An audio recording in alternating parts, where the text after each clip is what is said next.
नमस्कार, स्वागत है आप सभी दर्शकों का इस कार्यक्रम में। आज इस कार्यक्रम में हम चर्चा करेंगे एक बहुत ही चर्चित विषय के बारे में। जी हाँ, नेक्स्ट जनरेशन जीएसटी रिफॉर्म्स के बारे में। हाल ही में भारत सरकार ने हम सभी देशवासियों को एक बहुत ही सुंदर तोहफा दिया है। वो तोहफा ये है कि जिससे आम जन को टैक्स पे में बहुत ज़्यादा कमी होगी और आसानी होगी। जी हाँ, चर्चा करेंगे इसी बारे में कि नेक्स्ट जनरेशन जीएसटी रिफॉर्म आखिर क्या है और ये आम जन तक कैसे पहुंचेगा। इस विषय पर बात करने के लिए आज हमारे साथ स्टूडियो में उपस्थित हैं प्रोफेसर अशोक कुमार श्रीवास्तव। सर नमस्कार और बहुत बहुत स्वागत है आपका हमारे स्टूडियो में। धन्यवाद। हम बात कर रहे हैं नेक्स्ट जनरेशन जीएसटी रिफॉर्म के बारे में, तो सबसे पहले तो हमें इसके बारे में बताइए, क्या है ये? मैडम, जीएसटी इस देश में पहली बार 1 जुलाई 2017 को लागू हुआ। बहुत सारे करों को मिलाकर एक एकीकृत कर व्यवस्था लागू की गई, वन नेशन वन टैक्स के फॉर्मूले के तहत, जिससे सरकारों का दायित्व है कि कर लें और देश के इंफ्रास्ट्रक्चर या सामूहिक सामाजिक कामों में उस पैसे से खर्च किया जाता है, जिससे देश का विकास होता है। तो कर उसका मूल स्रोत है। कर 2 प्रकार के होते हैं, एक तो प्रत्यक्ष कर और दूसरा अप्रत्यक्ष कर। तो ये हमारा जीएसटी अप्रत्यक्ष कर की श्रेणी में आता है और इसको पे उपभोक्ता को करना पड़ता है। तो उपभोक्ता के कई क्लास हैं। चिकित्सा के क्षेत्र में है जी, शिक्षा के क्षेत्र में है, यात्रा के क्षेत्र में है, सेवाओं के क्षेत्र में है। तो इन जो 5 दर पहले चलती थी, अब उसको 2 दर में किया गया है। तो इसका व्यापक प्रभाव पड़ने वाला है। तो मूलभूत में कर देने से राष्ट्रीय विकास में बहुत बल मिलता है। जो खर्चे होते हैं जनता से पैसा लेकर राष्ट्रीय हित में खर्च किए जाते हैं और उसका स्रोत बढ़ता है तो देश के लिए आगे ले जाने में आसानी रहती है। बहुत सारी संकल्पनाएं हम लोगों के समक्ष हैं। भारतीय इंडिया 2047 का मिशन है, भारतीय अर्थव्यवस्था को 5 ट्रिलियन से ऊपर ले जाने की बात है। इन सब में इसका रोल है। अभी आपने बताया कि इतने सारे शिक्षा है, स्वास्थ्य है, इसके अलावा बहुत सारी चीज़ें आपने बताई। तो अब हमें ये बताइए कि ये जो नेक्स्ट जनरेशन जीएसटी रिफॉर्म्स है, किन किन वस्तुओं पर और किन किन क्षेत्रों पर लागू किया गया है? ये जो हमारा सामाजिक दायरा है, क्योंकि हम लोग किसी न किसी समाज से जुड़े हैं, समाज से ही रहते हैं। उपभोक्ता के रूप में भी समाज के अंग हैं। तो समाज को जो प्रभावित करने वाले क्षेत्र हैं, सभी क्षेत्र, जैसे उसमें भी हम नाम लिया, फिर रिपीट कर ही रहा हूँ। शिक्षा है, स्वास्थ्य है, बाजार है, यात्रा है, या जो हम सर्विस क्लास है, सारे क्षेत्रों में इसकी उपयोगिता है। और एक्चुअली कर का दर कम होने से उपभोक्ता को सीधे लाभ मिलने वाला है, किसानों को लाभ मिलने वाला है, हमारे उद्योगों को लाभ मिलने वाला है। तो इन सब मिलाकर देश के विकास को एक नई गति मिलने वाली है। एक आम इंसान के जीवन से जुड़ा हुआ है, जो कि एक आम इंसान के ही कर से कटौती करके हमारे ही भविष्य में काम आएगा। आप चूंकि अर्थशास्त्र के प्रोफेसर हैं, तो आपकी दृष्टि क्या है, आपकी अपनी दृष्टि क्या है इस विषय पर? देखिए, कर लेना सरकार का दायित्व है और कर के कई भागों को लेकर पैसा इकट्ठा करके, जैसे हम लोग देख रहे हैं रोड का निर्माण, सड़कों का निर्माण हो रहा है, पुल बन रहे हैं, आधुनिकीकरण हो रहा है, वैश्विक चुनौतियों का सामना कर रहे हैं। तो इन सब चीज़ों में मौद्रिक आवश्यकता पड़ती है। तो उस सब को पैसा इकट्ठा करने के धीरे धीरे लोगों को इन्वॉल्व करके सीधे अप्रत्यक्ष कर है ये, तो अप्रत्यक्ष रूप से उनका सम्मिलित करके उनसे हम लाभ लेते हैं, उनको सुविधा देते हैं और इससे राष्ट्रीय विकास में एक नई गति, नई ऊर्जा मिलती है और हमारे भविष्य के लिए बहुत ही सुखद है। और कहते भी हैं कि भारत एक आत्मनिर्भर देश की ओर अग्रसर है और दिनों दिन यहाँ पर बहुत सारे ऐसे काम हो रहे हैं और इसी दृष्टिकोण में ये एक अहम कदम है। बिल्कुल बिल्कुल। तो आपसे जानना चाहेंगे आखिर में जीएसटी क्या होता है और इसका निर्धारण कैसे किया जाता है, एक अपने शब्दों में हमारे दर्शकों को बताइए। GST goods and service tax इसको कहते हैं और यह अप्रत्यक्ष कर का हिस्सा है। तो पहले excise duty, sale tax, VAT सब अलग अलग लिए जाते थे। वैट मूल्य के आधार पर टैक्स बढ़ता जाता था। तो करदाता ही टैक्स देता था, उपभोक्ता ही टैक्स देता था। अब सबको सरल करके वन नेशन वन टैक्स की बात की गई है कि सबको समझ में आ जाए इस बात को आसानी से और बोझ भी कम पड़े, क्योंकि सरकार का एक काम है कि समाज के लोगों को बेहतरी देना, उनको जीवन स्तर में सुधार करना प्रत्यक्ष रूप से। तो जीवन का स्तर विकसित होने का मतलब कि विकसित लोग हों, विकसित होने का तात्पर्य विकसित लोग हों। तो हमारी प्रति व्यक्ति आय में वृद्धि हो, उनके रहन सहन में सुधार हो, इस बात से हमारा आत्मनिर्भर भारत निर्माण हो सकता है। आत्मनिर्भर भारत की बात कर रहे हैं तो इसमें जीएसटी की क्या अहम भूमिका होगी? आत्मनिर्भर की जो दर्शन है वह यह है कि हम अपना काम अपने ऊर्जा से अपने क्षेत्रों में बिना किसी की नकल किए अपने परिकल्पना से हम विकास करें, वो आत्मनिर्भरता की श्रेणी में आएगा। उसमें विकास की दो धारणाएं हैं, एक परंपरागत धारणा है, एक आधुनिक धारणा है। तो परंपरागत धारणाओं का भी महत्व है, जैसे हमारी कृषि है, कुटीर उद्योग हैं, लघु उद्योग हैं, युवा शक्ति हमारे पास है। तो इन सबका एक समाकित या संतुलित उपयोग करके हम आत्म विकास या आत्मनिर्भरता की गति लेने में मदद मिल सकती है। और दूसरा आधुनिकीकरण है, क्योंकि आज ग्लोबल इन्वायरमेंट है, वैश्विक इन्वायरमेंट है, विश्व में क्या हो रहा है इसका भी प्रभाव पड़ता है। तो इन सब चीज़ों को जोड़ते हुए वैश्विक परिवेश में उसमें शिक्षा है, शिक्षा का आधुनिकीकरण है और उस तरह से देश को आगे ले जा सकते हैं। आपने अभी कहा युवाओं की भी बात करी और किसानों की भी बात की, और भारत को कहते हैं कि भारत युवाओं का देश है। तो युवा हो गए या फिर जो भी कृषि और किसान जो भी जुड़े हुए हैं, उनको इसका फ़ायदा किस तरह से मिलेगा और वो किस तरह से और क्या कर सकते हैं कि उनको इसका फ़ायदा अधिक से अधिक मिले? क्योंकि हमारे देश की 70% ऊपर आबादी जो है कृषि पर आधारित है और ग्रामीण परिवेश में है। तो किसान जो काम करते हैं खेती बाड़ी का या जो उससे उपयोगी चीज़ खरीदते हैं, यंत्र हैं, ट्रैक्टर है, टाली है, फर्टिलाइज़र है, तो जीएसटी का उसमें भी असर पड़ेगा ना। रेट कम होने तो उसके टोटल मूल्य कम होंगे तो उसको कम दाम पर मिलेंगे, तो उनको कृषि का कार्य करने में सहायता सुगमता प्राप्त होगी और अपने वो जो ऊर्जा और पैसा बचेगा दूसरे जगह पर उसको खर्च करेंगे। कृषि के उद्योग में भी बहुत सारी ऐसी वस्तुएं होती हैं जिनकी ज़रूरत पड़ती है और हाँ।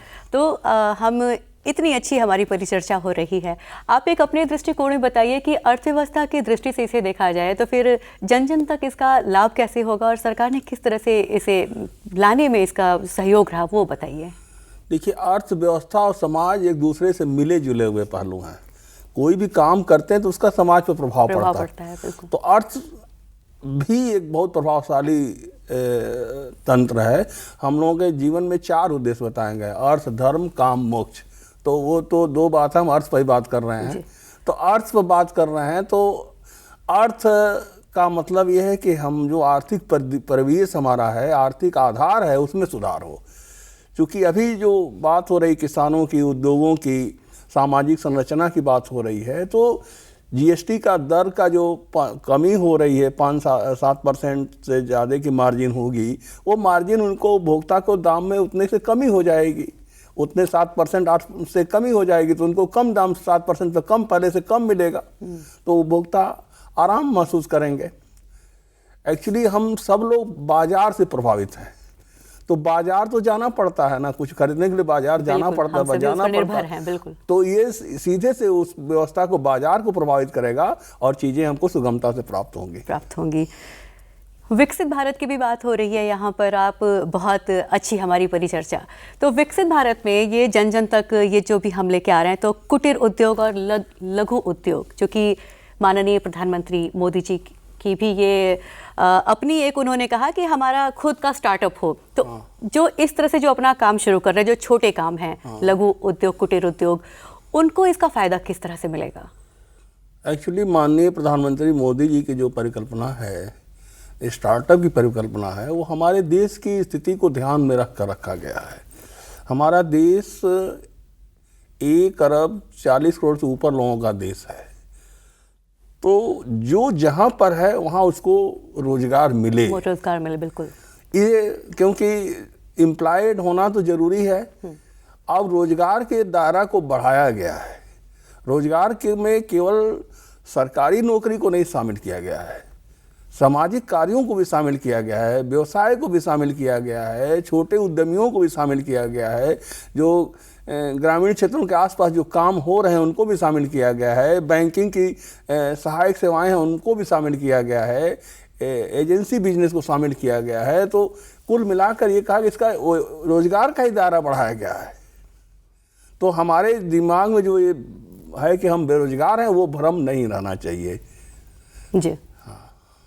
और अगर बेरोजगारी की बात हुई यहाँ पर तो इसके भी अपने अलग अलग दायरे हैं और अलग अलग इसकी मानसिकता भी है। तो इसको दूर करने के लिए क्या किया जाएगा और किस तरह से ये GST next generation GST reforms है तो बेरोजगारी को हमें दूर करना है। जो भी जैसे युवा हैं जो भटक रहे हैं, कुछ अलग अलग दिशाओं में सबका भटकाव है। देखिए, बेरोजगारी दूर करने का सबसे आसान तरीका है कि जो व्यक्ति जिस परिवेश में है वहाँ ही उससे नियोजित कर दिया जाए, वहीं काम पर जोड़ दिया जाए। तो अब उसमें जैसे ग्रामीण परिवेश में लोग हैं तो गांव के उनके हिसाब से काम का अवधारणा प्रगट किया जाए, फिर उनको छोटे छोटे कामों में इन्वॉल्व किया जाए जिससे कि जो शहरों की तरफ पलायन हो रहा है, शहरों पर बोझ बढ़ रहा है, उसमें कमी आएगी और उनकी अर्थव्यवस्था भी रेवेन्यू का आधार बनेगा, अच्छी इनकम कर पाएंगे और देश के विकास में अपना महत्वपूर्ण योगदान भी दे पाएंगे।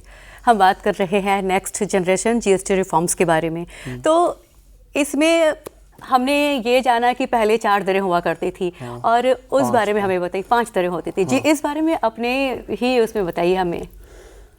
पहले 0%, 5%, 12%, 28% की 12% ये दरें थी। अब नए दर में इसको सरलीकरण किया गया है, 0%, 5% और 18% की दर में लाया गया है। तो इससे चीज़ों की जो टैक्स का मार्जिन है वो गैप तो कम हुआ है ना, बहुत कम हुआ है। तो इससे उपभोक्ताओं को लाभ मिलने वाला है, इससे उपभोक्ता को लाभ मिलने वाला है, उनके दैनिक जीवन में प्रयोग होने चीज़ों के दाम घटेंगे और कहा जा रहा है दिवाली का तोहफा है जी। तो ये दिवाली का तोहफा के रूप में भी इसको हम देख सकते हैं और लोगों के इनकम में बढ़ने में इसमें मदद मिलेगी। हम सभी जानते हैं कि आने वाली 22 सितंबर से नई दरें लागू होने वाली हैं। तो क्या है ये दरें, क्या है ये लिस्ट, एक सरल से भाषा में आपसे समझना चाहेंगे इस बारे में। सबसे पहले तो इसमें हम खाद्य पदार्थों को शामिल करते हैं जो डेली यूज में आते हैं, जैसे ब्रेड, रोटी, मक्खन, पिज़्ज़ा, ब्रेड वगैरह। तो इस पर पहले 5% था, उसको 0% किया गया है जी। तो इस पर कोई जीएसटी नहीं लगने वाला है 0% का मतलब जी। अब उदाहरण लीजिए, जो पहले अगर 100 रुपये मिलता था तो 95 मिलेगा। दूसरे पनीर मक्खन 12% अगर था वो 5% हो गया, तो इसमें भी कमी आएगी जी। फिर नमकीन और पैकेज गुड्स में 12% था तो 5% हो गया, इसमें भी 7% की कमी आने वाली है।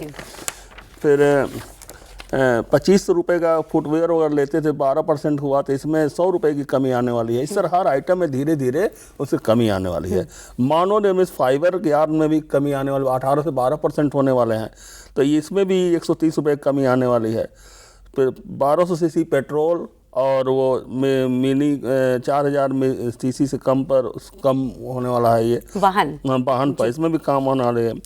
फिर 350 सीसी तक मोटरसाइकिल में भी 28 से कम होने वाला है, तो इससे नया जीएसटी 18% हो गया है, तो इससे भी कमी आएगी। तो ले देकर 2 क्लास को शामिल किया गया, एक तो निम्न मध्यम वर्ग, ऊपर मध्यम वर्ग, गरीब वर्ग, तीनों क्लास को साधने उनको जीवन स्तर को बेहतर की बात कही गई है। इसी तरह टीवी का स्क्रीन है 32 इंच तक, इसमें 18% किया गया है। मोबाइल फ़ोन में कमी की गई, 5% नया जीएसटी लाया गया है। जीवन सबसे इम्पॉर्टेंट पहलू हम सबके लिए दवाएं हैं, जीवन रक्षक दवाएं, उसमें 33% की रक्षक दवाओं पर उसमें 12 से 5 कर दिया गया है।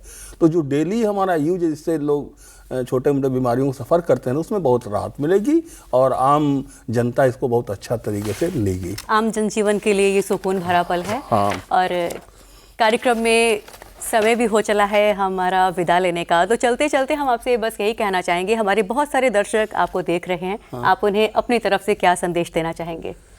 ये सुखद है देश के लिए, राष्ट्र के लिए भी और समाज के लिए भी, क्योंकि कर तो लेना सारी सरकारों की जिम्मेदारी है, क्योंकि देश में विकास करना है, इंफ्रास्ट्रक्चर लाना है या आधुनिक चुनौतियों को सामना करना है, तो बिना कर लिए तो उसका सामना नहीं कर पाएंगे। तो कर लिया जाता है, विकसित देशों में भी कर लगता है जी।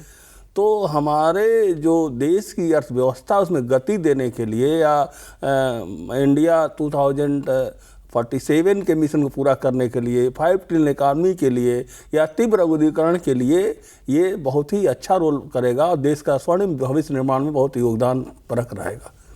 तो देखा आपने कि हमारा आने वाला जो भविष्य है वो कितना उज्जवल होने वाला है, और अशोक कुमार श्रीवास्तव सर ने इस बारे में बहुत अच्छी जानकारी हमें दी। तो नेक्स्ट जनरेशन जीएसटी रिफॉर्म्स के बहुत सारे फ़ायदे हमें मिलने वाले हैं, और ख़ास करके स्वास्थ्य के क्षेत्र में इसका बहुत बड़ा लाभ होने वाला है। तो ज़्यादा कुछ तो कहेंगे नहीं, इतना ज़रूर कहना चाहेंगे कि खुश रहिए, खुशियाँ मनाइए और सरकार के इस सभी योजनाओं का लाभ उठाइए। और जैसा कि आपने अभी कहा कि दिवाली का समय है, त्योहारों का समय है, तो इन सभी त्योहारों का आनंद उठाइए, अपना ख्याल रखिए, अपनों का ख्याल रखिए। और आज का ये कार्यक्रम हमारा यहीं तक। अगले कार्यक्रम में किसी और विषय के साथ आपसे होगी मुलाकात। बहुत बहुत धन्यवाद सर आपका अपना कीमती समय देने के लिए। करते हैं आपको नमस्कार और नमस्कार।